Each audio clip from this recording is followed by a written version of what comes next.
시청자 여러분 안녕하십니까? 3월 19일 수요일 JCN 모닝뉴스 시작합니다. 윤석열 대통령 탄핵 심판 선고가 임박했다는 관측이 나오면서 울산 지역 보수와 진보 진영의 탄핵 찬반 열기도 고조되고 있습니다. 국민의힘 울산시 의원 등 보수 진영에서는 야권의 탄핵 시도를 규탄하는 삭발식이 있었는가 하면 더불어민주당의 탄핵 찬성 장외 집회에서는 김부겸 전 총리가 참석해 힘을 보태는 등 여야 간 여론전이 뜨거웠습니다. 전우수 기자가 보도합니다.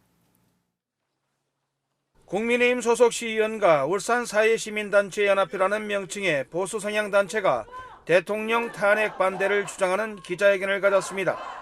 윤석열 대통령은 국민이 직접 선택한 지도자로 윤 대통령의 탄핵 시도는 국민 주권을 무시하는 정치적 폭거라고 주장했습니다.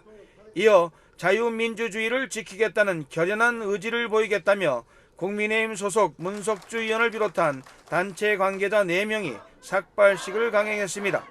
국민을 볼모로 삼아서 탄핵을 부추기는 이런 더불어민주당의 해체와 이재명 대표의 구속을 바라면서 하루빨리 헌법재판소의 탄핵 각하를 외치면서 이들은 삭발식이 자유민주주의를 지키겠다는 결연한 의지이자 국민의 분노를 대변하는 행동으로 단순한 퍼포먼스가 아님을 강조했습니다. 그러면서 국민의힘 울산시당과 함께 강력한 저항을 이어가겠다고 의지를 밝혔습니다. 더불어민주당 울산시당은 롯데백화점 광장에서 윤석열 즉각 파면 촉구 정당 연설회를 개최했습니다. 윤석열 대통령에 대한 헌법재판소의 조속한 탄핵으로 시민 모두가 평온한 일상으로 돌아갈 수 있어야 한다고 주장했습니다. 정당 연설회에는 김부겸 전 국무총리도 함께 힘을 보탰습니다. 하루빨리 헌재가 국민의 눈높이와 상식에서 판결을 내려서 이 정치적 혼란과 국민들의 불안이 더 이상 계속되지 않기를 기다리고 있습니다. 헌재는 하루빨리 결정을 내려줘야 합니다. 이에 앞서 윤석열 즉각 퇴진 울산운동본부라는 단체도 기자회견을 갖고 윤석열 대통령의 즉각 파면을 주장했습니다. 헌법재판소에 윤석열 대통령 탄핵 심판 선고가 임박해지면서 탄핵 찬반 집회는 갈수록 강도가 높아지고 있습니다. JCN 뉴스 전우수입니다. 김두겸 울산시장을 단장으로 하는 울산시 해외사절단은 어제 우즈베키스탄 페르가나주를 방문해 양도시 간 우호교류 협력 의향서를 체결했습니다. 울산시와 우즈베키스탄 페르가나주는 의향서를 통해 경제와 무역, 과학기술, 문화교육 등 다양한 분야에서 교류와 협력 발전을 다짐하고 특히 기업과 민간 분야의 활동 지원 등에 적극 협력하기로 했습니다. 해외 시찰단 일행은 의향서 체결 이후 나자로프 보질존 페르가나 시장의 안내로 페르가나시에 위치한 에코시티 단지를 시찰하고 자연과의 균형 잡힌 도시화 현장을 살펴봤습니다.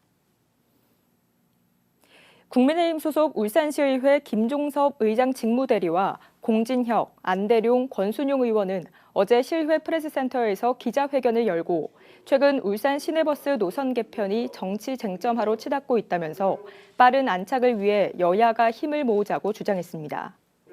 이들은 울산시가 지난해 12월 27년 만에 단행한 시내버스 노선 전면 개편은 울산의 교통 환경을 획기적으로 개선하기 위한 시장의 과감한 결단이었다고 생각한다고 말했습니다.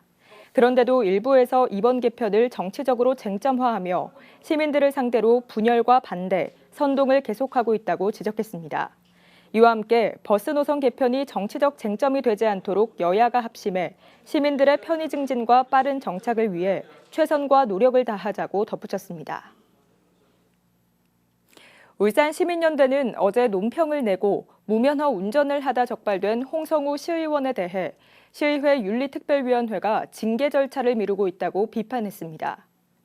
이 단체는 홍 의원의 징계건이 복잡한 사건이 아닌데도 시의회가 차일피일 징계 절차를 미루고 있는 것은 자체 징계에 대한 의지를 의심할 수밖에 없게 한다고 지적했습니다.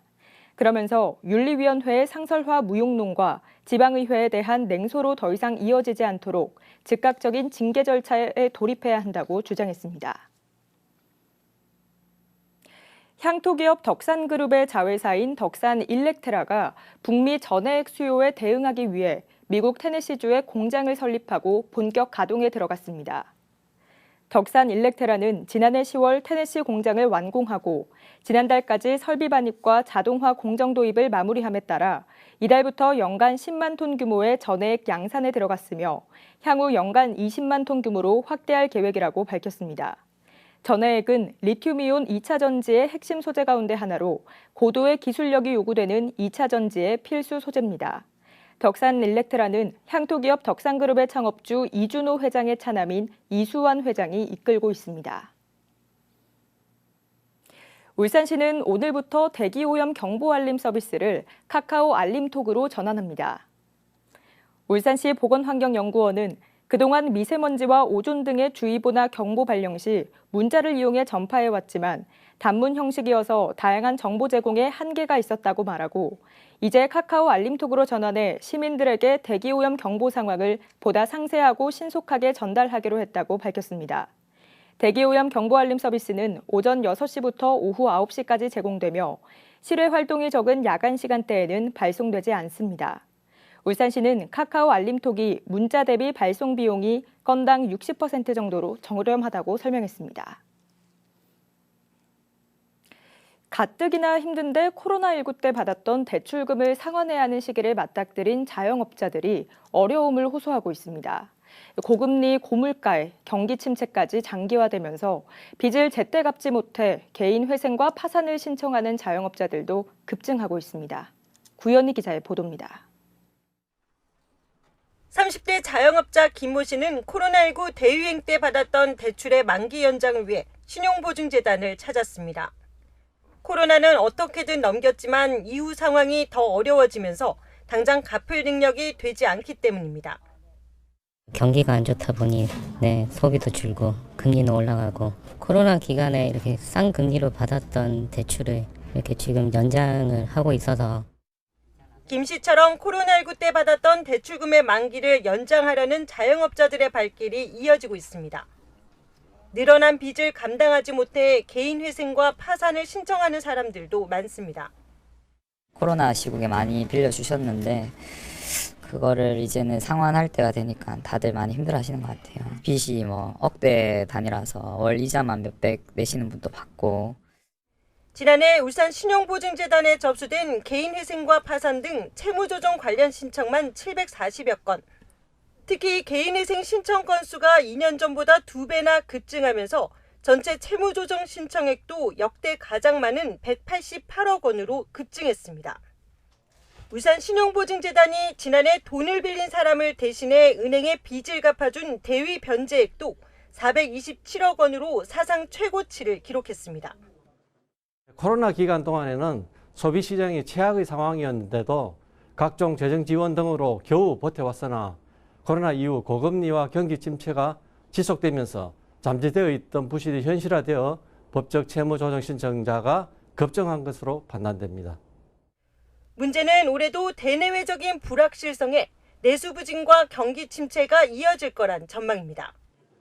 신용보증재단 등 금융공공기관들이 역대급 손실을 떠안으면서까지 지원을 늘리고는 있지만 빚에 허덕이는 자영업자들의 줄도산을 막기 위해서는 특단의 대책이 필요하다는 지적입니다.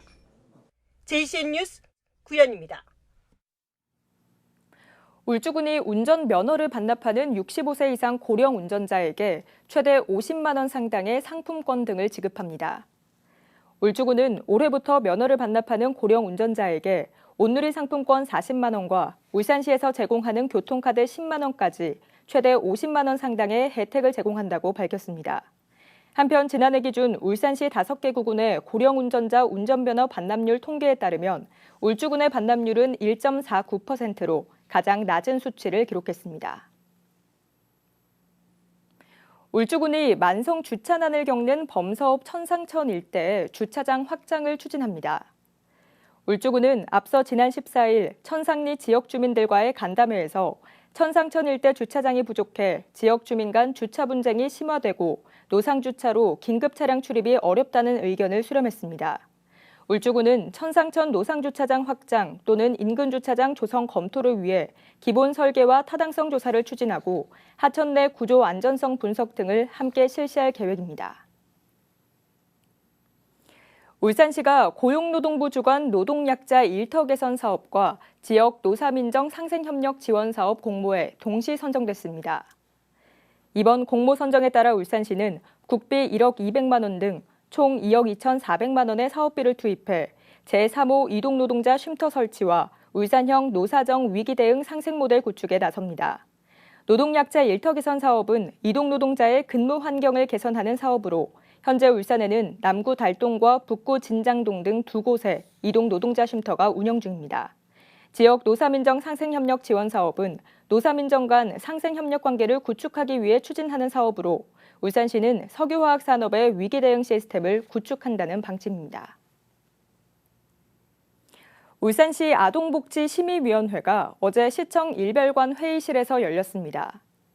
어제 위원회에서는 아동복지심의위원회 신규 위원 3명을 위촉하고 보호대상 아동 자립지원 계획과 아동학대 예방 계획, 그리고 지역아동센터 지원 계획 등 3건의 안건을 심의 의결했습니다. 울산시 아동복지심의위원회는 아동복지법에 따라 울산시와 울산교육청, 울산경찰청, 관련기관 단체 관계자 등 10명의 위원으로 구성돼 있습니다. 울산시의회 김수종 부의장은 학교 안팎의 학생들에게 균등한 인문학 교육 기회를 제공하고 체계적인 운영을 하기 위해 울산교육청 인문교육 진흥조례 일부 개정 조례안을 대표 발의했습니다. 이번 개정 조례안은 학교 밖 청소년까지 인문학 교육의 대상에 포함하고 교육감이 매년 시행계획을 수립해 추진 실적을 평가하도록 명확히 규정함으로써 조례의 실효성을 높이는 데 중점을 뒀습니다. 이번 개정 조례안은 김수종 의원 외 8명의 의원이 공동 발의했으며 오는 20일 제254회 임시회 제2차 본회의에서 최종 의결될 예정입니다. 분양 경기 침체로 사업 승인을 받아놓고도 첫 삽을 뜨지 못하고 있는 대규모 주거단지가 울산에서만 59곳에 달하고 있습니다. 장기간 방치되면서 인근 주민들에게는 흉물이 되고 있는데요. 울산 동구청이 지역 경기를 살리기 위해 전국에서 처음으로 시행사와 시공사를 한자리에 모아 대화의 장을 마련했습니다. 라경훈 기자가 보도합니다. 2022년에 사업계획 승인을 받은 동구 일산동의 한 주상복합 아파트 사업장. 아파트와 오피스텔 모두 480여 세대가 들어설 예정이었지만 분양 경기 악화로 시공사를 구하지 못해 2년 넘게 첫 삽을 뜨지 못했습니다. 아직 기존 건물은 철거조차 되지 않았습니다. 오랫동안 방치된 건물에는 이렇게 생활 쓰레기도 나뒹굴고 있어 도심 미감마저 저해시키고 있습니다. 주민들에게는 흉물로 전락한 지 오래입니다. 저 앞에서 나오면 이건 장난이 아니에요. 너무 보기 싫어요, 이게. 이 골목 자체가 밤에는 불은 켜놔도 사람이 거의 많이 안 다녀요. 옛날에 이 길이 많이 다녔거든요. 인근 또 다른 사업장도 상황은 마찬가지. 지하 4층, 지상 37층 규모로 414세대가 들어설 예정이었지만 역시 착공이 지연되고 있습니다. 울산에서 사업계획 승인을 받았지만 공사에 들어가지 못한 사업장은 모두 59곳. 이에 울산 동구청은 문제 해결을 위해 시행사와 시공사를 초청해 간담회를 열었습니다. 간담회에 참석한 시행사들의 사업비 규모는 약 9천억 원. 이 자리에서 시행사는 사업장 정보를 설명하고 시공사는 사업장을 검토해 협력 가능성을 살펴봅니다. 지금 시기가 건설업계가 다 힘든 상황을 지금 거치고 있는 것 같습니다. 이런 자리가 시초가 돼가지고 상생할 수 있는 그런 모색점이 나왔으면 좋겠습니다. 동구청은 최근 조선업 회복세로 지역 경기가 살아나고 있는 만큼 주거시설 공급도 중요한 과제라고 보고 적극적인 행정 지원을 약속했습니다. 조선 경기가 좋아지기도 하고 새로운 인구 유입이 되기 시작하는 지점에 있어서 빨리 시공이 이루어진다면 청년 주택도 가능할 것이고 기업과 관련해서 이런 어떤 숙소로도 이용이 가능한 이런 부분들을 같이 협의하고 논의해 갈 수 있는. 전국 지자체 가운데 처음 시도된 시행사와 시공사의 매칭 간담회. 정체된 사업장에 활기를 불어넣을 수 있을지 관심이 모아지고 있습니다. JCN 뉴스 라경훈입니다. 울산 중구 우정동 일원에 추진 중인 대규모 주상복합 공동주택 건립 사업 2건이 잇따라 건축위원회 심의를 통과했습니다. 울산시는 지난 14일 건축위원회 심의를 갖고 상업지역인 우정 7지구에 지하 5층, 지상 48층 2개 동에 공동주택 450세대와 오피스텔 34개 호를 공급하는 주상복합 공동주택 건립 사업을 원안 가결했습니다. 또 우정 8지구에도 지하 5층, 지상 48층의 2개 동에 공동주택 458세대와 오피스텔 32개 호를 공급하는 사업도 원안 가결했습니다. 울산시는 심의 결과를 시 누리집을 통해 공개하고 있습니다. 중구청이 올해 청년정책 시행계획을 확정했습니다. 중구청은 어제 중구청년정책위원회 정기회의를 열고 청년 유입을 위해 일자리와 놀자리, 살자리, 설자리 등 4개 분야로 나눠 34개 사업을 추진하기로 했습니다. 세부적으로 일자리 분야는 AI 가상 면접 체험 등을 지원하며 놀자리 분야는 청년예술제 등 청년들이 예술적 재능을 펼칠 수 있도록 지원하고 살자리는 주거 관련 각종 지원을, 설자리는 중독 관리 사업 등 청년들의 마음 건강을 살피는 사업을 각각 추진합니다. 유니스트 연구팀이 차세대 장거리 주행 배터리에 가스가 차면서 폭발 위험이 커지는 문제에 해법을 제시했습니다. 유니스트 에너지화학공학과 이현욱 교수팀은 1회 충전으로 1000km를 갈 수 있는 배터리 신소재, 과리튬 소재에서 산소가스의 발생을 막는 전극 소재 설계 방식 개발에 성공했습니다. 이번 연구는 산소가스 발생을 원천적으로 막은 첫 연구로 향후 폭발 없는 장거리 주행 배터리 소재 개발에 활용될 걸로 기대되고 있습니다. 울산 전시컨벤션센터는 마이스 산업 활성화를 위해 다양한 제도적 지원과 정책을 확대한다고 밝혔습니다. 우선 공공행사 활성화와 지역경제 발전을 위해 공공기관 행사 시 최대 50%, 지역 생산제품 전시나 판매 시 최대 30%의 감면 혜택을 적용하기로 했습니다. 이에 따라 오늘은 민간 주최자와 기획사 대표를 대상으로 전시회 개최 지원 사업과 마이스 산업 사업 설명회를 개최합니다. 전시 컨벤션 센터는 이와는 별도로 컨벤션 센터를 문화체육관광부의 예비 국제회의지구 지정을 추진해 국제행사 유치 시 정부 지원을 받을 수 있도록 하는 등 마이스 산업의 국제 경쟁력 확보를 강화해 나갈 방침입니다. SK이노베이션 울산 콤플렉스가 어제 SK 한 끼 나눔 온택트 지원 사업비 1억 원을 울산 사회복지 공동모금회를 통해 남구청에 기탁했습니다. 지난 2021년부터 시작된 SK 한 끼 나눔 온택트 지원 사업은 울산 콤플렉스 전 직원의 급여 1%를 기부금으로 조성하는 SK 1% 행복나눔 기금을 통해 지원되고 있습니다. 남구청은 이번 사업비로 삼산동과 서남동, 야음 장생포동의 독거 어르신 100세대에게 쌀 10kg과 도시락 등을 올해 연말까지 제공할 예정입니다. JCN 모닝뉴스를 마칩니다. 함께해 주신 여러분 고맙습니다.